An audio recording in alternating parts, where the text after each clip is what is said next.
এয়া হ'ল নিখামণি বৰা। বৰ্তমান তেওঁ সাগৰত কাইট চাৰ্ফিঙৰ প্ৰশিক্ষণ গ্ৰহণ কৰি আছে।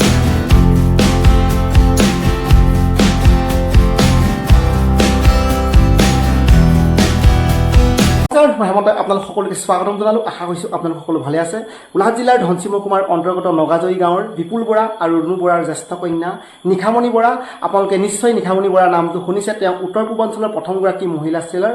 তেওঁ বৰ্তমান কাইট চাৰ্ফিঙৰ প্ৰশিক্ষণ গ্ৰহণ কৰি আছে। অহা কালিলৈৰ পৰা তেওঁ ৰাষ্ট্ৰীয় পৰ্যায়ৰ খেল আছে আৰু সেই খেলৰ বাবে তেওঁ বৰ্তমান যথেষ্ট কঠোৰ অনুশীলনত তেওঁ ব্যস্ত হৈ আছে।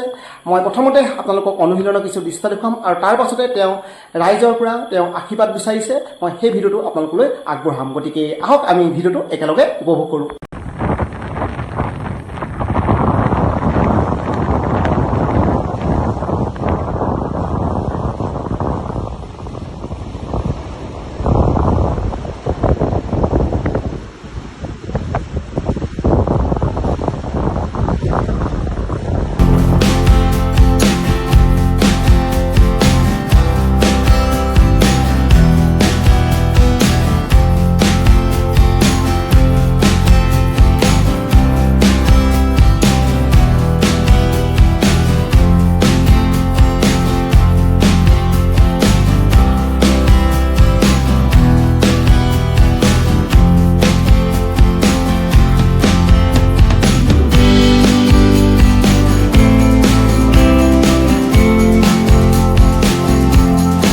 নমস্কাৰ, মই ৰাষ্ট্ৰীয় পৰ্যায়ৰ চেইলাৰ নিখামণি বৰা, সৰুপথাৰ গোলাঘাট।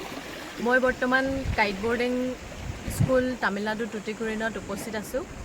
এটা দীঘলীয়া প্ৰশিক্ষণ সমাপ্ত কৰি অহা কালিলৈৰ পৰা মোৰ এটা ৰাষ্ট্ৰীয় পৰ্যায়ৰ ইভেণ্ট আছে। মই তাত পাৰ্টিচিপেট কৰি এটা ভাল প্ৰদৰ্শন দেখুৱাব পাৰোঁ আৰু অসমক প্ৰতিনিধিত্ব কৰি অসমৰ বাবে এটা পুনৰবাৰ ভাল খবৰ লৈ ঘৰলৈ উভতি যাব পাৰোঁ। আৰু আপোনালোকে সকলোৱে মোক সহায় সহযোগিতা কৰিব, আশীৰ্বাদ কৰিব আৰু মই নিশ্চয় চেষ্টা কৰিম মোৰ এই যাত্ৰা অব্যাহত ৰাখিম। ধন্যবাদ।